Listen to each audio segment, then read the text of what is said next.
Bapak Ibu Saudara, hari ini kita bersyukur boleh berkumpul bersama untuk merayakan hari ulang tahun Gereja Stadion ke-84.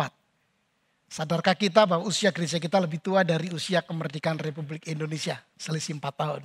Artinya gereja kita sudah melewati masa-masa yang sulit, tetapi tetap bertahan dan bahkan bertumbuh sampai dengan saat ini. Puji nama Tuhan. Bapak Ibu Saudara, mengawali perenungan firman Tuhan hari ini, izinkan saya menyampaikan satu hal ini. Bapak Ibu Saudara, ada satu hal menurut saya di negeri kita Indonesia, yang hampir tidak bisa kita hindari. Kita tidak bisa mengelak, hampir artinya memang tidak semuanya ya, masih ada celah memang yang bisa menghindari. Tapi pada dasarnya kita hampir tidak pernah bisa menghindari itu. Apa? Yang saya maksudkan di sini adalah pajak, bayar pajak. Kita bekerja, kita dapat gaji, maka gaji kita dikenai pajak, namanya pajak penghasilan. Lalu ketika kita setelah mengumpulkan uang yang cukup, kita beli rumah atau kendaraan. Waktu kita beli kita juga dikenai pajak pembelian. Lalu setelah kita tempati rumah itu, kita pakai kendaraan itu, usia 1 tahun, kita harus bayar pajak lagi. Pajak tahunan itu, kita bayar. Kemudian setelah kita merasa, waduh ini perlu diganti lah. Atau misalnya kita terpaksa harus menjual karena kita sedang mengalami kesulitan ekonomi, kita jual. Maka kita juga akan dikenakan pajak penjualan. Setelah itu kita dapat duit, kita mau sedikit-sedikit lah menikmati hidup, makan di restoran. Dan kita juga harus membayar pajak pertambahan nilai PPN. Jadi kalau mau dipikir-pikir ya saudara, sejak kita lahir sampai mati itu banyak hal yang akan bisa dipajakin, dihitung pajaknya.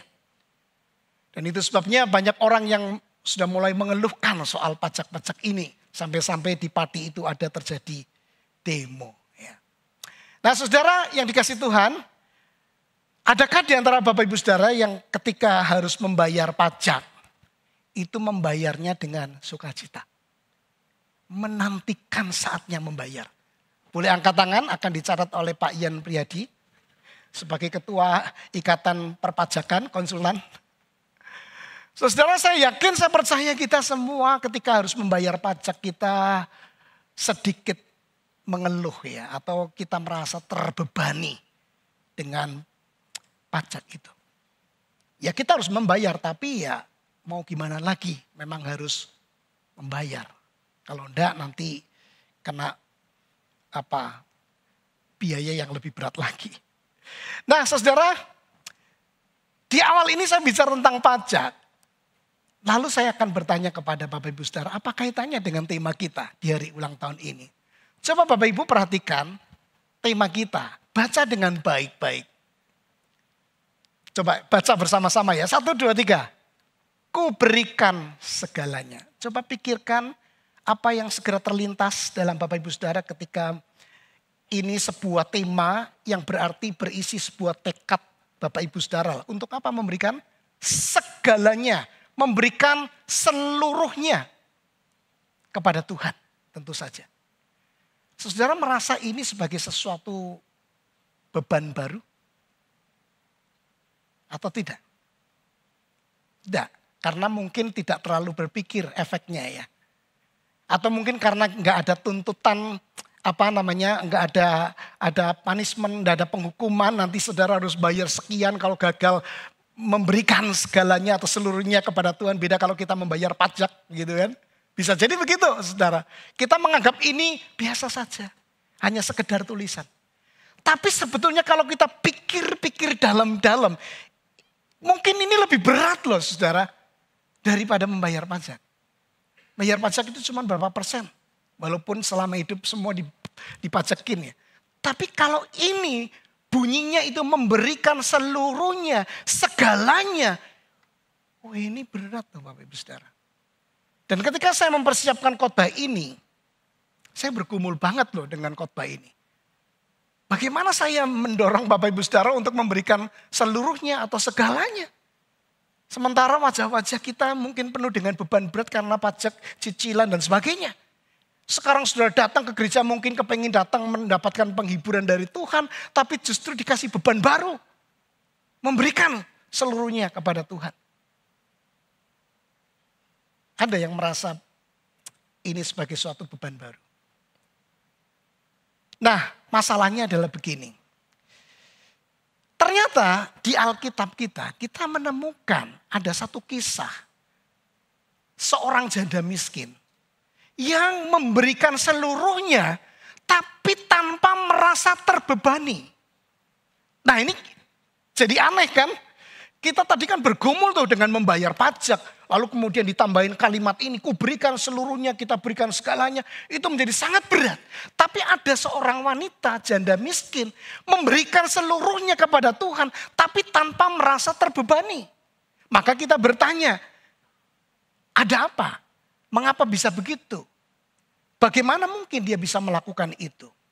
Nah mari kita belajar dari seorang janda miskin ini. Kita akan membaca bersama-sama firman Tuhan di Injil Markus pasal 12 ayat 41 sampai dengan 44. Mari kita memperhatikan beberapa ayat singkat ini. Saya akan membacakan demikian. Pada suatu kali Yesus duduk menghadapi peti persembahan dan memperhatikan bagaimana orang banyak memasukkan uang ke dalam peti itu. Banyak orang kaya memasukkan jumlah yang besar. Lalu datanglah seorang janda yang miskin dan ia memasukkan 2 uang tembaga, yaitu uang receh terkecil. Yesus memanggil murid-muridnya dan berkata kepada mereka, sesungguhnya aku berkata kepadamu, janda miskin ini memberi lebih banyak daripada semua orang yang memasukkan uang ke dalam peti persembahan. Sebab mereka semua memberi dari kelimpahannya. Tetapi janda ini memberi dari kekurangannya. Semua yang dimilikinya. Yaitu seluruh nafkahnya. Bapak Ibu Saudara, seandainya kita hadir pada saat itu. Kita ada di halaman bait Allah. Bersama dengan orang-orang yang lain. Kita menyaksikan orang-orang juga memberikan persembahan. Masuk ke dalam kotak persembahan di mana bagian atasnya itu seperti trompet yang terbuat dari tembaga. Ada beberapa, ada kemungkinan 13 kotak dengan bagian atas itu seperti trompet. Sehingga ketika orang memasukkan koin persembahan itu, semakin banyak akan semakin terdengar gemerincing. Tapi kalau persembahannya sedikit dan uangnya itu tipis, maka bunyinya kan tek, ting, gitu aja. Nggak rame. Nah, saudara, kalau Bapak Ibu Saudara melihat kita semua hadir di situ dan melihat orang banyak memberi uang yang sangat banyak jumlahnya karena itu ada orang-orang kaya, tapi ada satu janda miskin yang memberi sangat sedikit. Saudara akan terkesima, terkesan kepada kelompok orang yang mana? Yang memberi banyak atau yang memberi sedikit? Ini pertanyaan retoris tentu saja. Ya, dalam kenyataannya kita akan jauh lebih tertarik dengan mereka yang memberi banyak, bukan? Tetapi Tuhan Yesus di sini tidak tertarik dengan orang-orang yang memberi banyak itu. Tetapi tertarik justru kepada satu orang janda miskin yang memberi sangat sedikit. Saking tertariknya Bapak Ibu Saudara, lalu Yesus panggil murid-muridnya. Panggil. Karena apa? Karena Yesus ingin memberikan pelajaran penting tentang bagaimana memberi persembahan kepada Tuhan. Dan itu belajar dari seorang janda yang miskin. Nah hari ini Bapak Ibu Saudara, kita juga mau belajar dari janda miskin ini. Apa yang bisa kita peroleh? Saya mendapati setidaknya ada 2 hal yang bisa kita renungkan, kita dalami. Dan 2 hal ini adalah merupakan satu penjelasan yang berjenjang. Jadi tidak bisa terpisahkan, tapi bagian yang kedua itu akan menjadi lebih dalam daripada penjelasan yang pertama. Mari kita lihat yang pertama dulu. Memberi bukan soal jumlah, tetapi hati. Dan ini berkaitan dengan motivasi yang ada di dalam batin kita. Bapak Ibu Saudara, Markus menulis bahwa Yesus memperhatikan bagaimana orang banyak memasukkan uang ke dalam peti persembahan di ayat 41. Kata memperhatikan ini Bapak Ibu Saudara menegaskan bahwa Yesus bukan menghitung nominal. Bukan. Yesus tidak menghitung jumlah uangnya. Tetapi sedang menilai motivasi hati si pemberi itu. Dan ini selaras dengan apa yang dikatakan di dalam 1 Samuel 16 ayat 7 bahwa manusia memang melihat yang ada di depan mata, tetapi Tuhan itu melihat hati.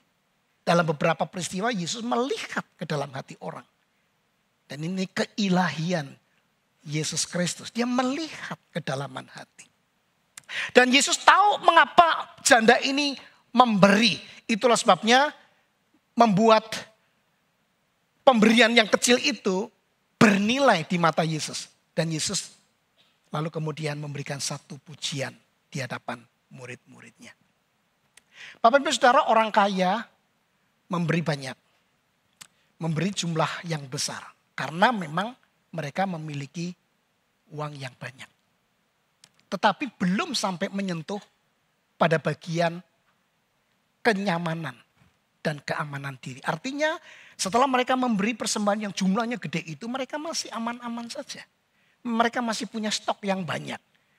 Ekonomi mereka tetap kuat. Tetapi berbeda dengan janda miskin ini. Karena dia memberikan 2 uang tembaga yang sebetulnya itu adalah hidupnya. Keseluruhan nafkahnya.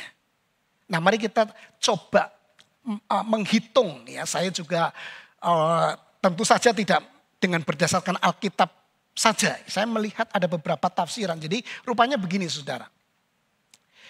2 peser atau 2 tembaga itu nilainya itu adalah 1/64 upah harian. Jadi 1/64 upah harian. Nah saya coba menghitung ya. Saya coba menghitung berdasarkan upah umum regional kota Semarang. Saya mendapatkan informasi ini dari peraturan gubernur Jateng 2025. Entah benar atau tidak nanti Bapak Ibu bisa cek. Di kota Semarang ini UMR-nya itu 3.411.207. Nah biasanya penghitungannya 1 bulan itu ya 30 hari ya. Jadi artinya begini saudara. 1 harinya itu berarti 3.411.200 sekian itu dibagi 30. Maka setiap hari gaji buruh pada umumnya itu 113.707 per hari. Nah sekarang Bapak Ibu Saudara tadi disebutkan 1/64 upah harian. Maka 113.700 sekian dibagi 64. Berapa nilainya? 1.776. Ini saya pakai kalkulator gitu ya. Kalkulator. Kalau awang-awang enggak bisa. Matematikanya jeblok. Jadi ternyata Bapak Ibu Saudara janda miskin ini memberikan 2 uang tembaga. Uang receh yang terkecil. Nilainya enggak sampai Rp2.000 zaman sekarang. Untuk bayar parkir masih belum cukup. Wah ini kecil sekali nih. Kecil sekali. Tetapi menariknya di balik jumlah yang kecil ini. Yesus melihat hati. Bahwa janda ini punya kasih yang lebih besar daripada persembahannya yang kecil itu. Dia punya iman yang besar karena dia mempercayai Allah yang memelihara hidupnya. Dan dikatakan di sana ia memberi dari kekurangannya, bahkan seluruh nafkahnya. Saya mikir-mikir mestinya bisa ditahan satu ya. Satunya dikasihkan, satunya ditahan. Ada beberapa orang yang mencoba melihat janda ini secara negatif. Kayaknya janda ini gak bijak deh. Semua yang dipunya hari itu kok diberikan. Tapi Yesus tidak mengkritik janda ini dengan pemberian seluruhnya. Artinya Yesus tidak menyalahkan keputusan janda itu. Dan sekaligus ini mau menyatakan hatinya untuk Tuhan. Jadi sekali lagi Bapak Ibu Saudara, persembahan itu bukan nominal uang, bukan jumlah uang. Tetapi bagaimana hatinya mengasihi Tuhan. Hati dulu Bapak Ibu Saudara, menjadi satu motivasi dasar sebelum seseorang memberikan persembahan-persembahan yang bisa dia berikan. Saya teringat akan kisah ini Bapak Ibu Saudara, seorang suami baru saja ditinggal istrinya mati. Ia menguburkan istrinya dengan penuh duka karena dia sangat sayang dengan istrinya itu. Dan setiap hari tidak pernah berhenti, ia datang ke kuburan itu. Ada enggak orang seperti ini? Ada. Ada. Anggota keluarga yang meninggal tiap hari dia sangat sedih dan dia selalu pergi ke kuburan. Nah, dia pergi ke kubur dengan membawa sebuah kipas. Kipas bukan kipas angin yang pakai mesin, tapi kipas yang kayak untuk sate. Dia duduk di sebelah makam istrinya itu sambil ngipasi kuburan istrinya. Nah, tetangga-tetangganya yang melihat apa yang dilakukan pria ini terharu. Luar biasa ya. Zaman sekarang masih ada pria-pria yang setia sama istri meskipun sudah ditinggal istrinya meninggal. Betul ya, jarang ya. Kalau sekarang kan kadang enggak perlu izin-izinan kan gitu. Tapi ini setia banget gitu ya. Ada di kuburan itu. Cintanya begitu luar biasa, tidak padam meskipun istrinya meninggal. Bahkan suami itu orang-orang menilainya takut istrinya kepanasan di kuburan sampai dikipasin. Hari demi hari pemandangan itu terus berulang. Suami datang, duduk di kubur itu, lalu ngipasi kuburannya. Orang-orang semakin kagum. Inilah bukti cinta sejati. Semua orang berkomentar kira-kira seperti itu. Akhirnya ada seorang tetangga yang memberanikan diri bertanya, "Pak, maaf Pak, kami sungguh kagum dengan kesetiaan Bapak. Tapi bolehkah saya tahu Pak, kenapa Bapak setiap hari mengipasi kuburan istri Bapak?" Lalu pria itu menoleh sambil tersenyum, lalu menjawab singkat, "Oh ini sebenarnya saya hanya melaksanakan pesan istri saya sih." "Memangnya pesannya apa Pak?" Dia pernah ngomong waktu menjelang meninggal, "Pak, jangan sekali-kali kamu menikah lagi. Kecuali kalau kuburanku sudah kering." Saudara tahu dia datang ke kubur, dia ngipasin. Orang-orang melihat sebuah tindakan yang penuh dengan cinta. Tapi di balik itu yang tidak pernah diketahui orang, hatinya kepengin cepat kawin lagi. Jadi jangan terkecoh dengan apa yang kita lakukan atau orang lain lakukan, tindakan-tindakan yang sepertinya wow. Kalau hatinya tidak benar, wah, pasti itu hanya kemunafikan belaka. Nah, maka saya ingin bertanya kepada kita saat ini. Ketika kita memberi kepada Tuhan, kan memberi itu kan bukan hanya saat ini ya. Tiap minggu ada persembahan. Dan sekarang persembahannya tidak diedarkan kan. Apa motivasi kita memberi? Apakah motivasi saya adalah ucapan syukur atau sekedar kewajiban? Yaitu sudah masuk di dalam liturgi. Bahkan mungkin liturgi dibacakan kita juga lewat-lewat saja. Apakah saya memberi untuk mencari berkat? Atau karena saya sudah diberkati dan khususnya sudah diselamatkan oleh kasih Kristus? Coba bertanya kepada diri kita. Selama ini kita memberi persembahan karena apa?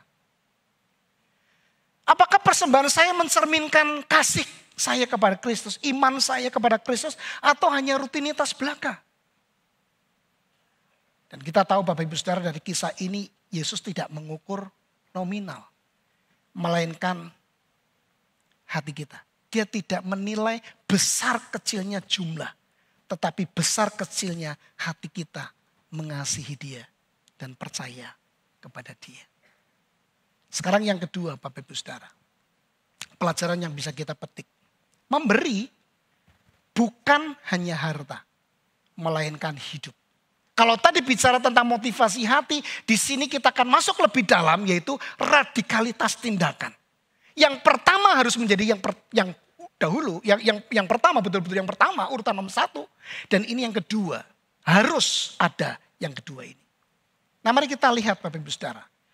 Dikatakan di sana janda ini memberi dari kekurangannya. Lalu Yesus menegaskan kembali dengan ayat berikutnya. Semua yang dimilikinya, yaitu seluruh nafkahnya. Perhatikan kata nafkah di sini. Dalam bahasa Yunani adalah bios atau bion. Yang berarti apa? Hidup. Jadi janda ini sebetulnya bukan sekedar memberi uang. Menyerahkan uang, bukan. Tetapi menyerahkan hidupnya kepada Allah. Ia memberikan semuanya tanpa ada yang tersisa sedikit pun. Itu artinya apa? Dia betul-betul mempercayakan hidupnya kepada Tuhan. Kepada tangan Tuhan. Dia betul-betul percaya Tuhan memelihara. Dan ini menyatakan bagaimana ia punya iman yang besar. Yang melampaui dari pemberian yang bisa dilakukan hanya 2 uang tembaga yang tipis itu. Nah, bandingkan dengan orang kaya yang memberi karena kelebihan. Mereka masih punya banyak sisa untuk dirinya sendiri. Tetapi janda ini tidak menyisakan apapun bagi dirinya sendiri. Itu sebabnya ini menjadi sangat berbeda. Dan Yesus sangat tertarik lalu dia panggil murid-muridnya untuk melihat apa yang dilakukan janda ini. Saya berharap saudara tidak salah mengerti. Saudara perhatikan bahwa Yesus tidak mengecam orang-orang kaya itu. Tidak juga lalu kemudian menghinakan pemberian yang banyak itu. Enggak loh. Tapi Yesus juga tidak memberikan pujian. Artinya apa? Itu sesuatu yang wajar. Namanya orang kaya kasih banyak ya wajar. Tapi lalu kemudian dibandingkan dengan janda yang miskin ini. Ada sesuatu perbedaan yang begitu kontras. Ada perbedaan yang begitu mencolok sehingga Yesus melihat janda ini sesuatu yang penting untuk kita tarik pelajarannya. Yesus ingin mengajarkan kepada murid-muridnya. Dan di sini kita belajar bahwa memberi sejatinya itu selalu melibatkan hidup. Bukan sekedar harta. Bukan sekedar pemberian. Tapi hidup kita.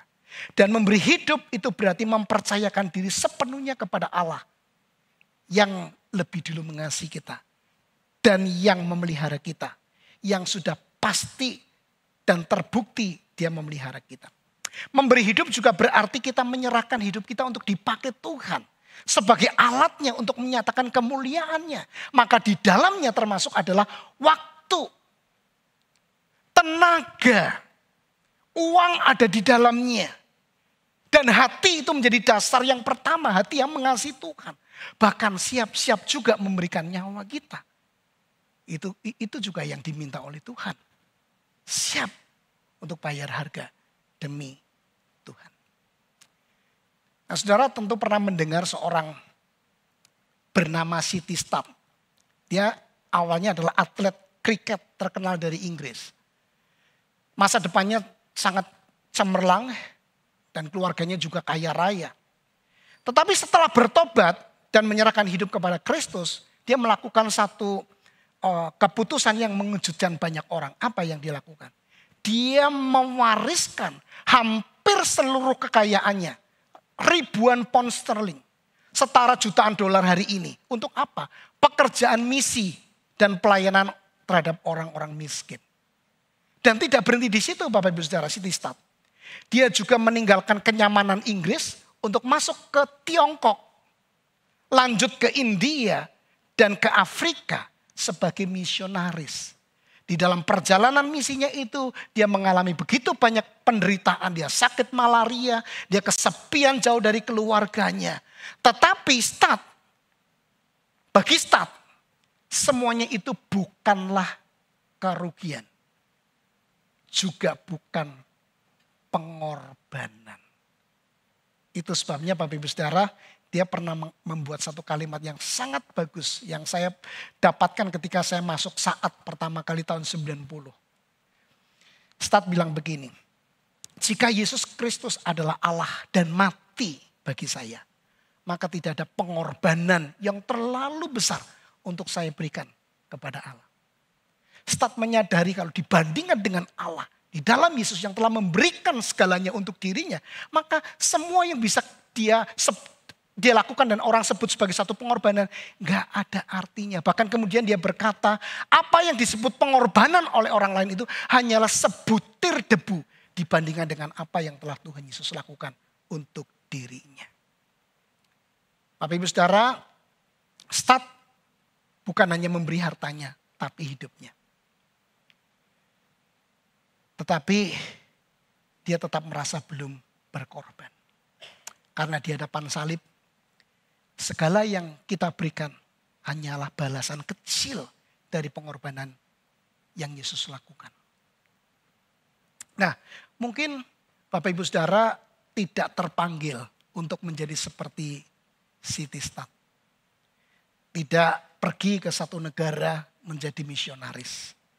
Tidak harus meninggalkan kenyamanan hidup saudara.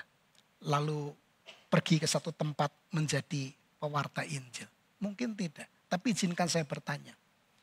Apakah saudara telah rela memberikan waktunya untuk Tuhan?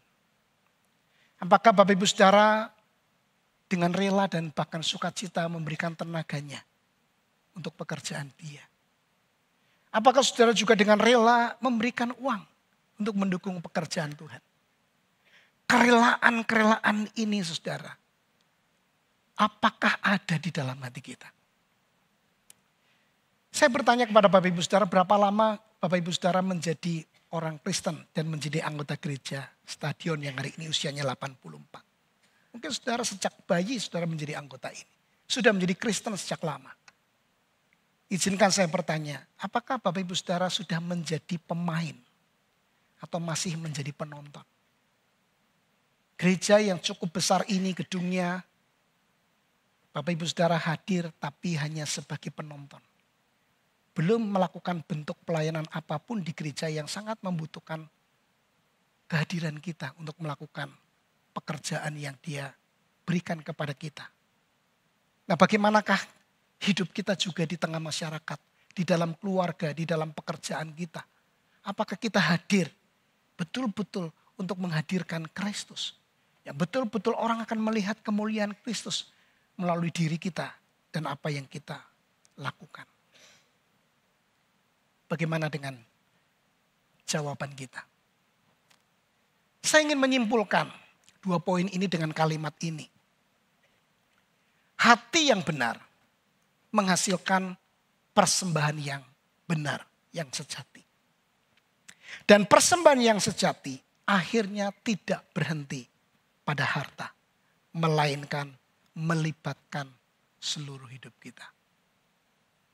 Kita nggak bisa cuma bilang yang penting hatinya. Hati yang baik harus diwujudkan dengan perbuatan atau tindakan yang radikal untuk Tuhan. Mungkinkah itu kita lakukan? Mungkinkah saya lakukan? Mungkinkah Bapak Ibu Saudara? Saya tidak sedang meminta saudara untuk menyaingi janda miskin itu. Karena kalau kita jujur ya, kita itu sering gagal. Saya juga sering gagal. Kita memberi dengan setengah hati. Atau kita memberi tapi dengan motivasi yang salah. Tidak sedikit orang Kristen memberi supaya Tuhan memberkati. Betapa parahnya motivasi yang seperti itu. Seolah-olah Tuhan bisa dibayar. Tetapi itu seringkali ada di dalam pikiran kita. Ketika kita memberi banyak, kita berharap tingkap-tingkap lain dibukakan dan Tuhan akan mencurahkan berkatnya. Karena ada kutipan di ayat di kitab Maliaki itu lalu kita mengklaim. Saya akan mendapatkan berkat Tuhan ketika saya memberi persembahan. Tapi lupa konteksnya. Bapak Ibu Saudara, kita mungkin juga enggan memberi. Apalagi sekarang zamannya memberi secara online ya, scan QR code. Enggak diedarkan. Kalau diedarkan kan rada sedikit dipaksa ya. Apalagi kalau persembahannya itu ada tongkat yang panjang. gitu ya, dari ujung sana ke ujung sana. Nanti kalau yang di sana diem, diginikan. Nah, ginikan, nah, dia akan, oh iya, iya, iya. Nah, dipaksa memberi kan gitu. Tapi sekarang semua dalam kerelaan. Nggak ngasih, ya nggak tahu. Kita kadang begitu loh Bapak Ibu Saudara.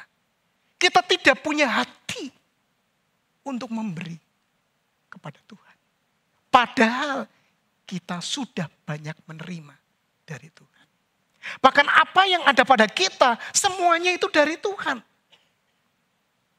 Dan saya harus mengakui kita seringkali gagal. Tapi sekarang saya harus sampaikan berita baiknya Bapak Ibu Saudara. Perikop ini tentang janda miskin yang memberi 2 uang tembaga itu. Mengakhiri dan menjadi transisi kisah selanjutnya. Kalau saudara lihat, ini akan menuju kepada Kristus yang tersalib.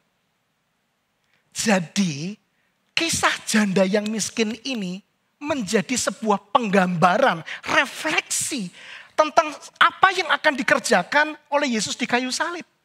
Kalau janda ini memberikan hidupnya, seluruh hidupnya, nafkahnya, Yesus memberikan nyawanya, totalitas hidupnya untuk keselamatan kita. Sehingga saya memiliki sebuah keyakinan. Ketika seseorang menyadari betapa besar kasih Tuhan dalam kehidupan kita. Orang memberi persembahan tentang uang, apapun pelayanan hidup kita. Itu tidak akan pernah merasa terbebani. Dan ini kuncinya. Saya tahu Bapak Ibu Saudara ada beberapa orang yang karena mengasihi Tuhan. Dan kita juga harus mengucap syukur ya 84 tahun gereja kita berdiri ini.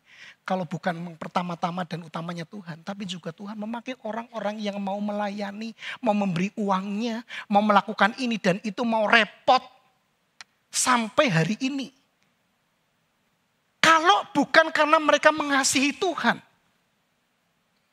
Artinya sekarang Bapak Ibu Saudara, karena Kristus yang telah memberikan segalanya lebih dulu untuk kita. Sehingga kita punya bukan hanya contoh teladan, tapi kekuatan untuk kita juga bisa memberi kepada Tuhan. Sehingga pemberian-pemberian kita tidak akan menjadi pemberian-pemberian yang terlalu memberatkan. Karena kasih kita kepada Tuhan akan menutupi segala hal yang kita sebut sebagai keberatan atau sesuatu yang memberatkan kita. Kan itu Bapak Ibu Saudara, di hari ulang tahun gereja kita ini, mari kita pandang Yesus ya. Yesus kita itu bukan sekedar memberikan teladan. Tapi dia sekaligus memberikan kekuatan. Sehingga kita mampu melakukan bagian kita. Pelayanan kita. Pemberian diri kita. Persembahan-persembahan kita. Supaya apa? Pekerjaannya terus berjalan. Dalam pimpinan, dalam penyertaan, dalam berkat-berkat Tuhan. Tuhan dimuliakan. Karena hati yang mengasihi seperti janda yang miskin ini. Mengasihi Tuhan.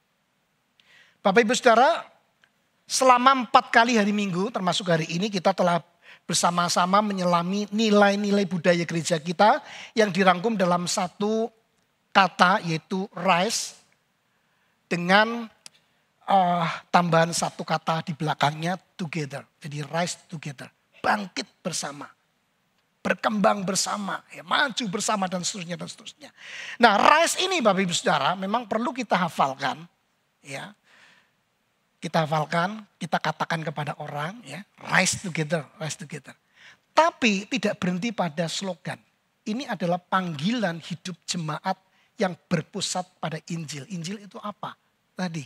Ketika kita tidak sanggup melakukan persembahan diri, Kristus sudah melakukan lebih dulu. Ketika kita memandang Kristus, disitulah kekuatan kita untuk melakukan apa yang Dia tuntut kita lakukan. Jadi hidup kita berpusat kepada Injil. Nah, R yang pertama adalah relationship atau relasi. Kita sangat menekankan mengenai hubungan atau relasi dengan Tuhan, tetapi juga dengan sesama. Sudah diceritakan dalam kesaksian yang lalu sangat bagus. Ya, satu keluarga khususnya papa mamanya percaya Yesus justru karena kesaksian orang-orang gereja yang punya relasi yang bagus, yang baik. Dan itu kita akan terus kembangkan. Kita terus lakukan. Sebagai orang Kristen, sebagai anggota jemaat gereja di sini harus saling sapa. Jangan tidak kenal satu dengan yang lain. Relasi dibangun. Tapi pertama-tama dengan Yesus Kristus. Dalam satu pribadi. Kemudian kita tahu mengenai innovation ini Bapak Ibu Saudara. Ini adalah mencari cara kreatif dan relevan untuk memberitakan Injil. Tujuannya Injil dapat diberitakan. Jadi bukan bagaimana kreativitas. Tapi Injil diberitakan dengan kreativitas tanpa kehilangan esensi. Ini contohnya Bapak Ibu Saudara ya. Gereja kita bergumul dengan liturgi gereja. Dengan musiknya. Ya, mungkin sempat ada beberapa orang yang merasa kok jadi kayak karismatik. Tapi kalau saudara melihat esensinya, enggak loh. Itu injili banget loh. Ada undangan Yesus, undangan Allah untuk kita beribadah. Lalu kita mengaku dosa, tidak pernah layak datang kepada Tuhan. Lalu ada berita anugerah. Kemudian ada petunjuk hidup baru dalam bentuk apa? Firman yang diberitakan seperti saya tadi memberitakan. Lalu kemudian diutus untuk menjadi saksi. Bahkan unsur lain yang menjadi gereja, yang ada di gereja-gereja zaman dahulu, gereja-gereja mainstream arus utama seperti pengakuan iman masih kita pertahankan. Jadi kita bukan gereja karismatik, tapi motivasi kita apa? Supaya Injil itu bisa menjangkau semuanya. Anak-anak muda bisa terjangkau mungkin dengan lagu hymn tapi dengan jenis yang sedikit berbeda. Itu sebetulnya prinsipnya Bapak Ibu Saudara. Dan lalu kita melihat ada mimbar besar di sini sudah nggak ada dan saudara sudah tidak pusing dengan itu. Tapi waktu awal-awal itu kan merasa agak-agak sedikit yang agak senior ya.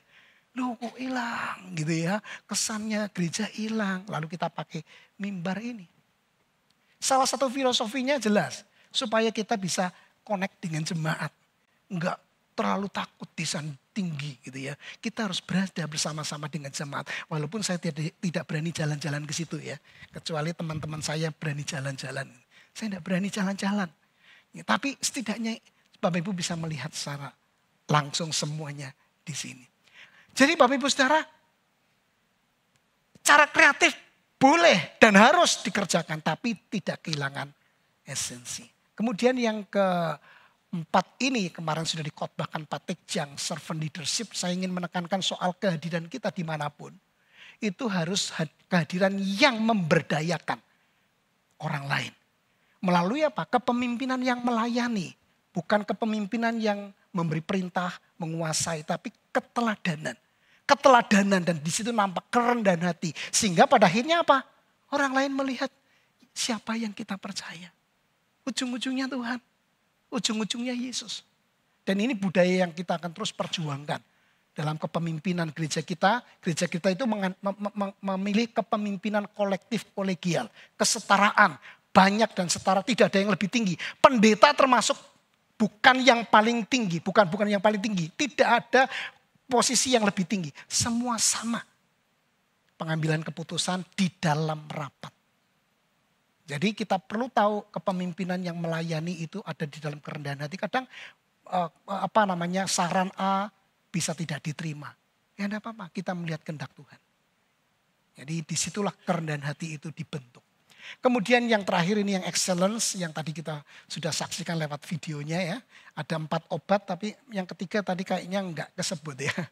Apa itu Pak obatnya yang ketiga tadi? Nah saudara, memberi yang terbaik saya tidak perlu jelaskan lagi ya.